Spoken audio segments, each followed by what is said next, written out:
Assalamualaikum warahmatullahi wabarakatuh.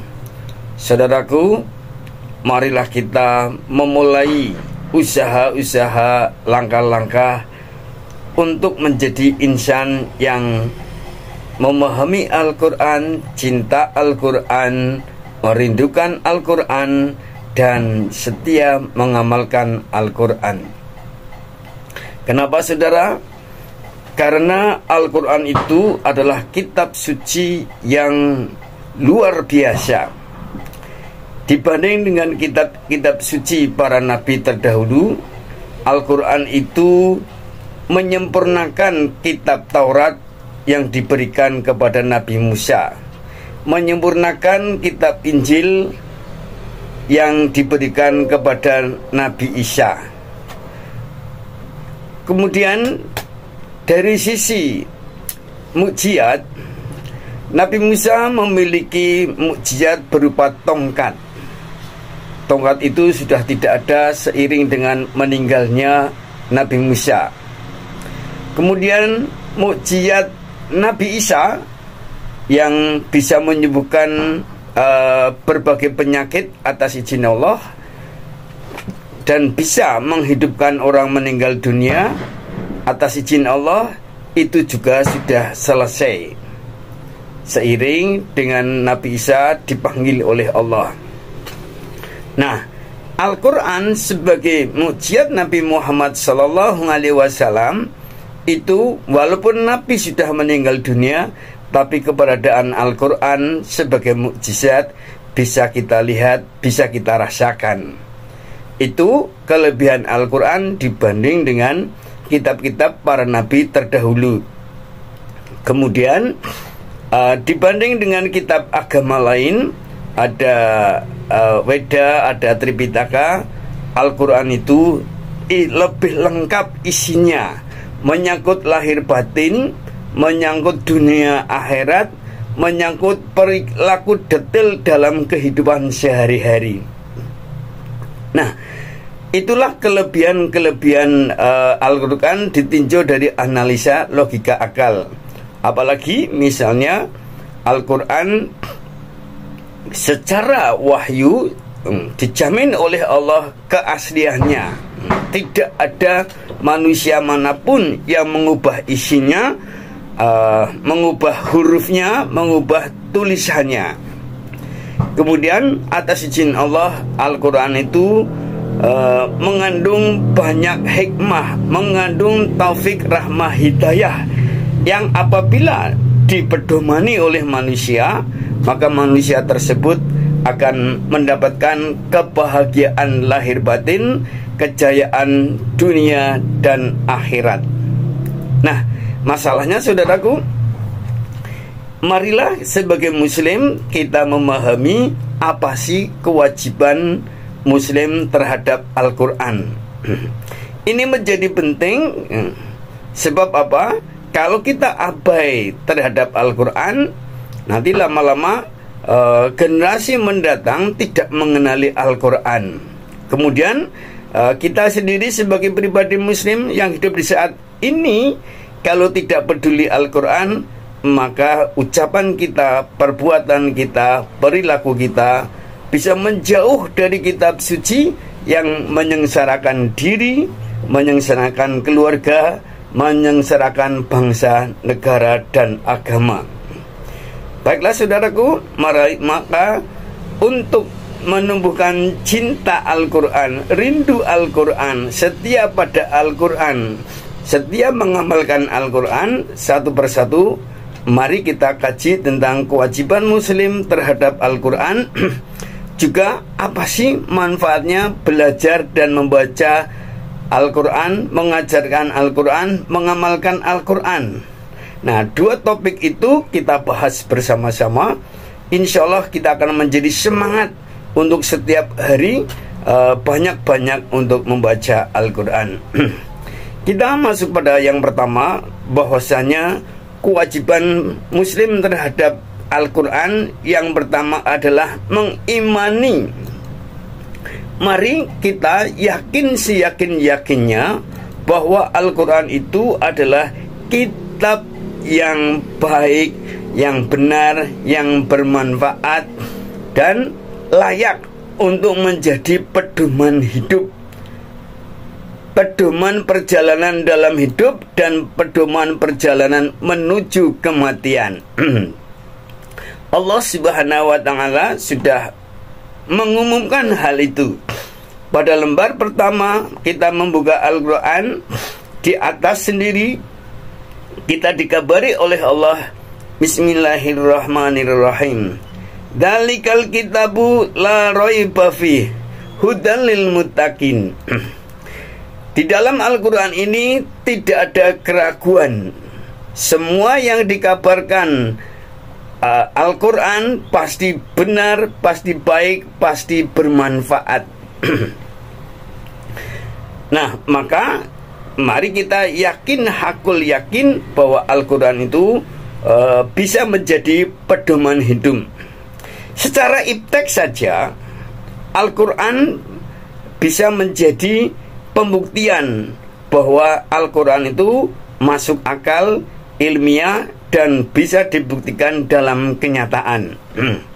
Misal, dalam surat Ar-Rahman, Allah mengabarkan kepada kita, wahai jin dan manusia, jika ingin engkau menembus langit dan bumi, tembuslah. Dan engkau tidak bisa menembus itu kecuali dengan kekuatan, dengan iptek. Saudaraku, terbukti oleh zaman bahwa orang bangsa Amerika bisa menembus langit ke angkasa luar sana. Kemudian ada yang mendarat di bulan. Kemudian orang bangsa Rusia juga membuat pesawat yang bisa mengelilingi angkasa selama setahun berada di luar angkasa. Mereka berhasil memotret bumi dan segala kandungannya untuk kemajuan peradaban, kemajuan teknologi, dan kemajuan sumber daya alam. Juga sudah banyak bangsa yang mampu menembus bumi untuk membuat kereta api di bawah laut. Ada hotel juga di bawah laut. Masya Allah. Nah, ini isyarat Al-Quran ternyata dibuktikan secara ilmiah bisa nyata adanya. Maka mari kita mantap, yakin, hakul yakin bahwa Al-Quran itu hudalil muttaqin, bisa menjadi petunjuk kalau kita mau jadi orang yang takwa. Kemudian, saudaraku, kewajiban muslim terhadap Al-Quran yang kedua adalah membaca, mempelajari, menganalisa sampai paham dan sampai mendapatkan hikmah.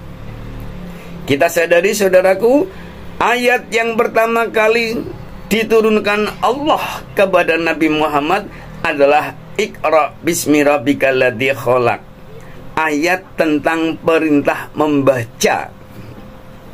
Kita bisa bertanya-tanya secara logika, kenapa dari ribuan ayat itu ayat pertama kok bukan perintah tentang sholat, bukan perintah tentang zakat, tentang haji, tentang umroh misalnya, tetapi kenapa perintah pertama adalah tentang membaca?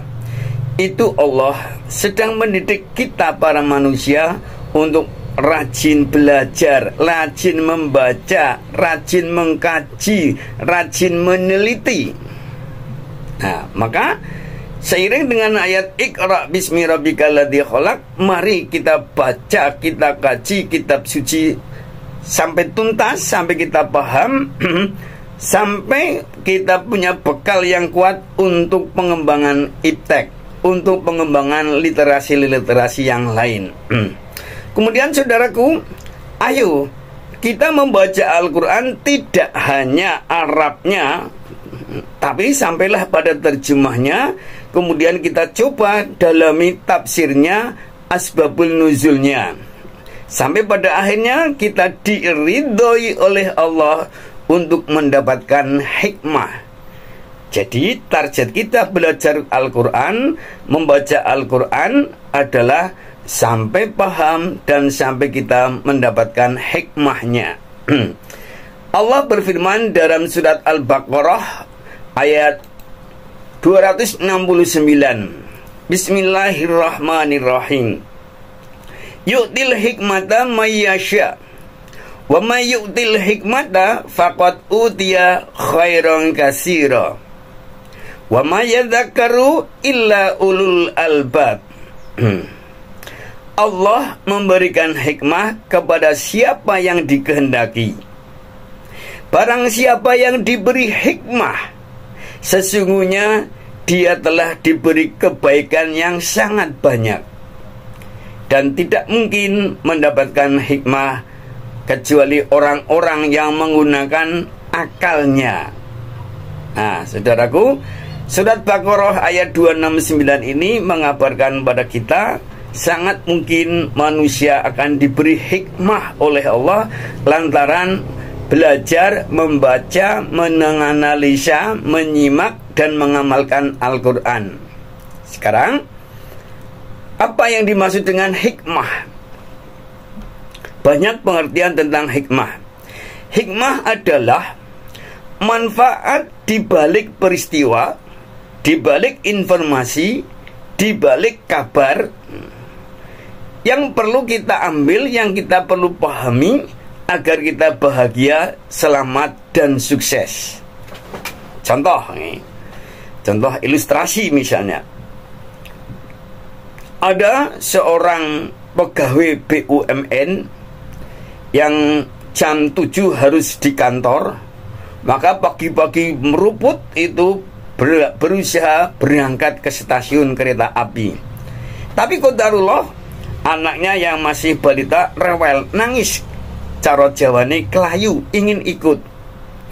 Wah, ayahnya resah gelisah antara harus memburu pekerjaan atau ngurus anak.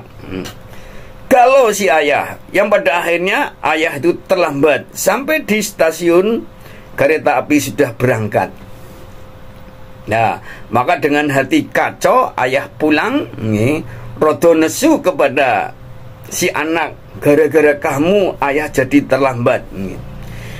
Tapi apa yang terjadi? Kemudian laki-laki tadi, seorang ayah tadi, nyetel televisi, astagfirullahaladzim, Masya Allah, kereta yang tadi akan dinaiki ternyata terjadi tabrakan di Bintaro tahun 1987.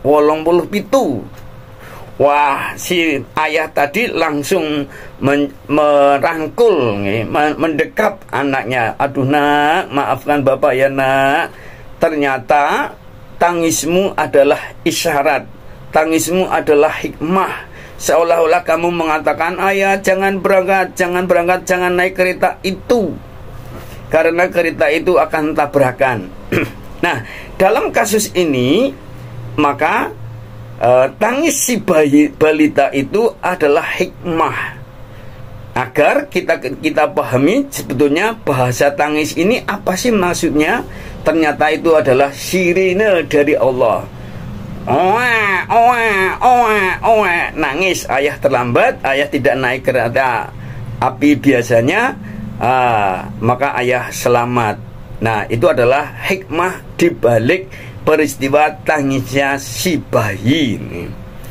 Kalau kita rajin membaca Al-Quran, menyimak, menganalisa, memahami, kemudian bertanya-tanya, dari ayat ini apa yang harus saya lakukan, dari ayat ini apa yang harus saya tinggalkan, nanti cepat atau lambat insya Allah sesuai janji Allah kita akan diberi hikmah, mengetahui sesuatu yang orang lain tidak tahu.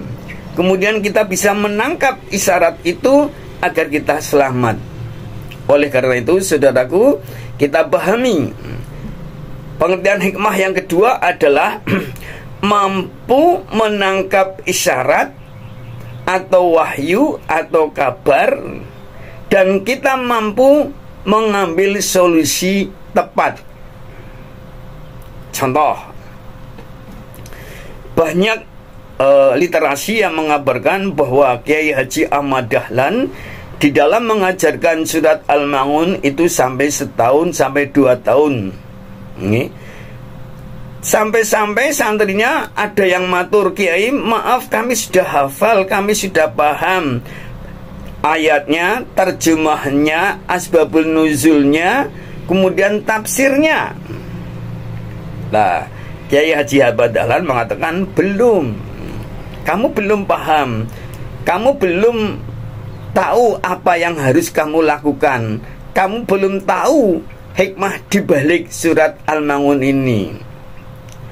Lalu bagaimana Kiai? Kiai Ahmad Dahlan tanya, "Ara'aital ladzi yukadzibu bidin?" Santri menjawab, "Apakah kamu tahu siapa pendusta agama?" Terus Ahmad Dahlan mengabarkan, "Fadzalikal ladzi yad'ul yatim." Santri menerjemahkan, yaitu orang-orang yang menghardik anak yatim. Ahmad Dahlan ngendika, "Wala yahudu ala ta'amil miskin." Santri menjawab, yaitu orang-orang yang tidak mau menganjurkan memberi makan kepada orang miskin. Nah, santri mengatakan, "Ya Kiai, saya sudah hafal kan?" Tapi Kiai bersikeras, "Kamu belum paham." Santri terus bertanya, "Ya Kiai, apa yang harus saya lakukan?" Ahmad Dahlan mengatakan, "Kalau kamu tidak ingin dicap sebagai pendusta agama, maka rawatlah anak yatim, rawatlah orang-orang miskin." Nah, mereka berdiskusi, maka Ahmad Dahlan dan santrinya mendirikan yayasan panti asuhan, mendirikan sekolah, mendirikan rumah sakit. Dan oleh para penerusnya, langkah-langkah Ahmad Dahlan untuk mengantisipasi surat Al-Ma'un, maka generasi Muhammadiyah kini membentuk lazismu, membentuk badan usaha. Maka Muhammadiyah memiliki hotel, memiliki percetakan, penerbitan, memiliki pom bensin SPBU, dan dalam waktu dekat Muhammadiyah akan memiliki bank. Masya Allah. Itu adalah hikmah dibalik surat Al-Ma'un. Nah, mestinya kita di dalam membaca Al-Quran, belajar Al-Quran adalah kita baca naskah Arabnya, kita baca terjemahnya, kita cari hikmahnya, hikmah dibalik ayat itu. Lalu kita ambil sikap, ambil solusi yang tepat guna, yang akurat, yang hebat. Itu yang dinamakan paham. Nah, kewajiban Muslim terhadap Al-Quran yang kedua adalah membaca, mempelajari, meneliti, menganalisa sampai kita paham antara akal, lisan, hati berdialog, menemukan hikmah di balik ayat tersebut, lalu bisa mengamalkan dengan baik.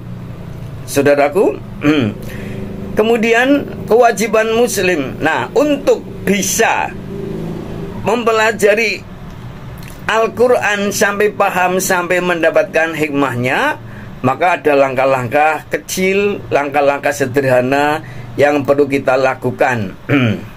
Yang pertama, mari kita punya tradisi, punya pembiasaan setiap hari membaca Al-Quran dan terjemahnya. Setiap hari, walaupun hanya satu ayat, terus kita lakukan sampai kita paham, sampai kita khatam membaca Al-Quran Arabnya dan terjemahnya. Kemudian yang kedua, agar kita paham Al-Quran dan pada saatnya mendapatkan hikmah, mari kita rajin mengaji tentang tafsir Al-Quran.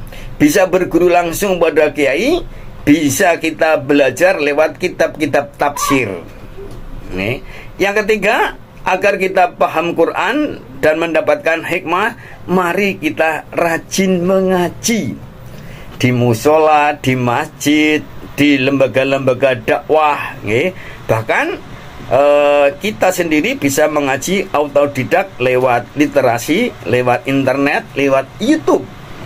Pokoknya rajin mengaji setiap hari, bisa lebih dari 2 atau 3 kajian.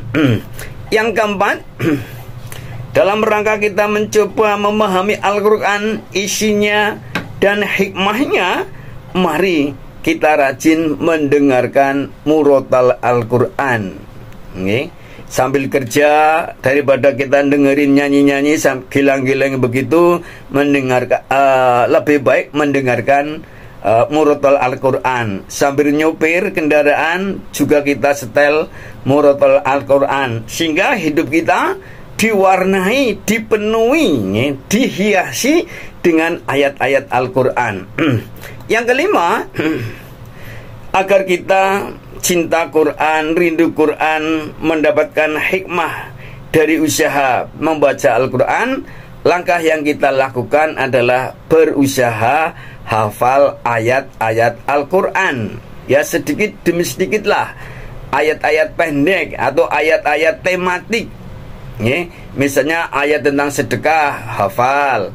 Ayat tentang zakat, ya beberapa hafal. Ayat tentang berjuang, belajar, bekerja, beberapa hafal. Nah, kalau ada ayat-ayat yang mipil kita hafalkan, itu hati ini nyambung, hati ini berinteraksi. Yang keenam, agar kita mencintai Quran, rindu Quran, hatinya terpaut dengan Quran, mari, kalau kita akan membaca Al-Quran, mohon hidayah pada Allah. Bisa juga setelah selesai membaca Al-Quran, Shadaqallahul Adzim. Nah, kita juga berdoa agar kita dapat hidayah dari hasil membaca Al-Quran. Yang ketujuh, agar kita cinta Al-Quran, agar kita rindu Quran, agar hidup kita ini menjiwai Al-Quran, dihiasi Al-Quran. Bismillah, perlahan tapi pasti kita meninggalkan hal-hal yang mubah, yang syubhat, yang makruh, apalagi yang haram. Nah, karena manakala kita masih doyan hal-hal yang mubah, makruh, syubhat, apalagi senggol-senggol terhadap yang haram, itu maka Al-Quran yang ada dalam jiwa kita bisa keluar, musnah, ambiar.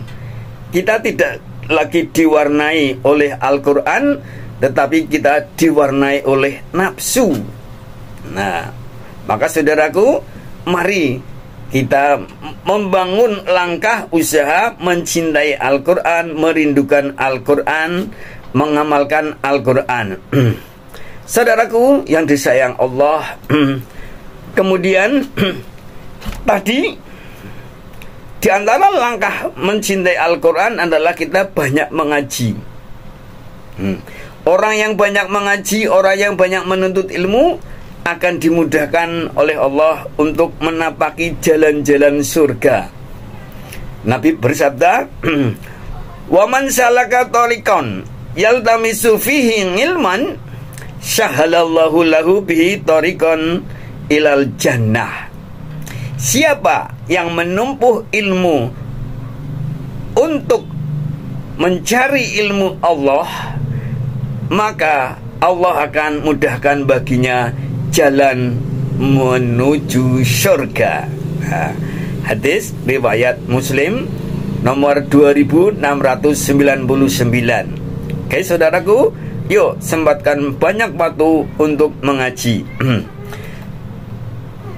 Kaum muslimin rahimakumullah, kewajiban muslim terhadap Islam yang ketiga adalah mengamalkan Al-Quran. Ya. Apa dasarnya? Allah berfirman,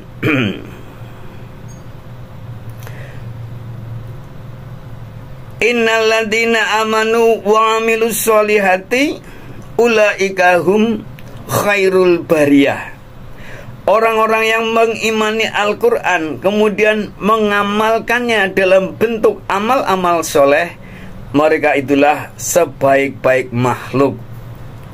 Nah, ayat berikutnya bahwa mereka itu akan masuk surga yang di bawahnya mengalir air-air yang jernih, yang penuh dengan kenikmatan.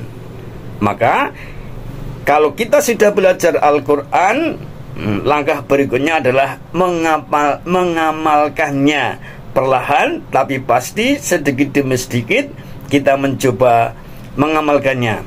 Saudaraku, dalam pengamalan Al-Quran ini ada inspirasi dari mantan Presiden Habibie.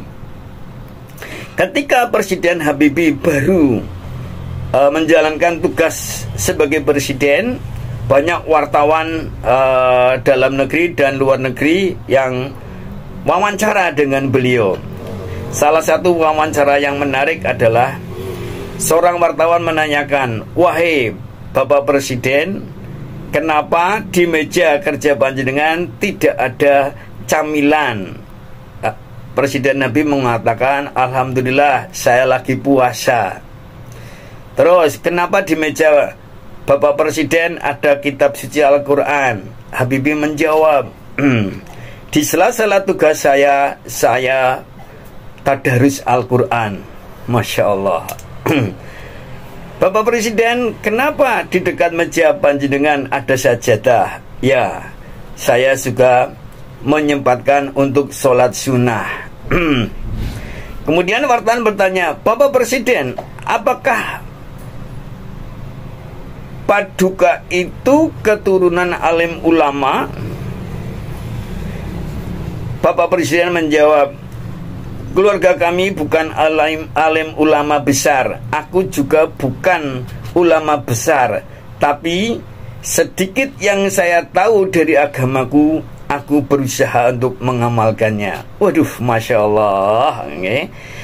Jawaban seorang presiden, mau makan apa saja bisa, tapi malah lebih memilih puasa. Di tengah kesibukan kerjanya masih sempat sholat sunnah dan tadarus Al-Quran. Tidak harus jadi kiai besar, tidak harus belajar di pondok yang sangat terkenal, tetapi ketika mau mempelajari Al-Quran, mendalami Al-Quran dengan autodidak, lalu berusaha mengamalkannya, maka Allah akan memudahkan langkah-langkah kita untuk mengamalkan isi Al-Quran. Saudaraku, kemudian kewajiban Muslim terhadap Islam yang keempat adalah mengajarkannya. Nabi Muhammad SAW wanti-wanti, "Khairukum man ta'allamal Qur'an wa 'allamahu." Sebaik-baik orang di antara kalian adalah yang belajar Al-Quran dan mengajarkannya. Jadi orang yang baik, manusia yang baik itu bukan presiden, bukan raja, bukan menteri, bukan konglomerat, bukan jenderal, bukan artis terkenal. Orang yang terbaik adalah di mata Allah itu orang yang mau belajar Al-Quran dan mengajarkannya, mengajarkan hurufnya, mengajarkan isinya, menyampaikan pesannya. Ini memancing kita, mendorong kita agar setelah belajar Al-Quran, kita punya kewajiban yang keempat adalah mengajarkan Al-Quran. Kemudian motivasi berikutnya, kenapa kita perlu mengajarkan Al-Quran? Sebab Nabi bersabda, "Man dalla ala khairin falahu misluhu ajri fa'ilihi." Barang siapa yang menunjuki, mengajarkan kepada kebaikan, maka orang tersebut akan mendapatkan kebaikan, mendapatkan pahala sebanyak pengikutnya. Jadi misal seorang guru membuka pelajaran, anak-anak, sebelum pelajaran kita mulai bersama, mari kita membaca bismillah. Lalu anak-anak sekelas mengucapkan Bismillahirrahmanirrahim. Kalau sekelas ada murid 30, maka sang guru tadi mendapatkan pahala 31. Satu dari diri sendiri, yang 30 adalah dari muridnya. Dan kalau murid tersebut ternyata di rumah nanti setiap mau belajar bismillah, mau melakukan sesuatu, mengucap bismillah, maka sang guru, walaupun guru sudah meninggal dunia, tetap ikut mendapatkan pahalanya. Ini pentingnya kita belajar Al-Quran dan mengajarkan Al-Quran, akan mendapatkan pahala sebanyak pengikutnya, sebanyak murid, santri, atau orang yang pernah kita ajari. Saudaraku, itulah kewajiban-kewajiban Al-Quran. Oh, masih ada lagi. Kewajiban muslim terhadap Al-Quran adalah menjihadkan. Menjihadkan Al-Quran maksudnya apa? Mengusahakan agar kita sekeluarga perilakunya adalah perilaku Al-Quran. Masyarakat, bangsa, negara juga berperilaku yang sesuai dengan norma-norma Al-Quran. Syukur kita ditolong oleh Allah untuk mampu menyelipkan pesan-pesan Al-Quran dalam undang-undang, dalam peraturan hukum, dalam konstitusi. Contoh, para pendiri negara mengusahakan agar Pancasila, sila pertama adalah ketuhanan yang Maha Esa. Itu adalah kalimat tauhid yang diselipkan, yang dipasangkan oleh pendiri negara sebagai pondasi yang kokoh untuk membangun perilaku, pikiran, dan kebijakan negara, agar segala apa yang diupayakan negara, aparatur negara, mengingat Tuhan, mengingat Allah yang akan mengawasi dan akan meminta pertanggungjawaban. Lalu sila-sila dalam Pancasila, kemanusiaan, persatuan, kerakyatan, keadilan sosial, itu adalah pesan-pesan Quran. Inti ajaran Quran berhasil dimasukkan dalam dasar negara oleh pendiri negara. Nah, ini salah satu contoh menjihadkan Al-Quran. Masih ada lagi dalam UUD 45 pembukaan, di sana ada kalimat atas berkat rahmat Allah yang Maha Kuasa dan dengan didorongkan oleh keinginan yang luhur supaya berkehidupan kebangsaan yang bebas, maka rakyat Indonesia menyatakan dengan ini kemerdekaannya. Di situ ada kalimat atas berkat rahmat Allah yang Maha Kuasa.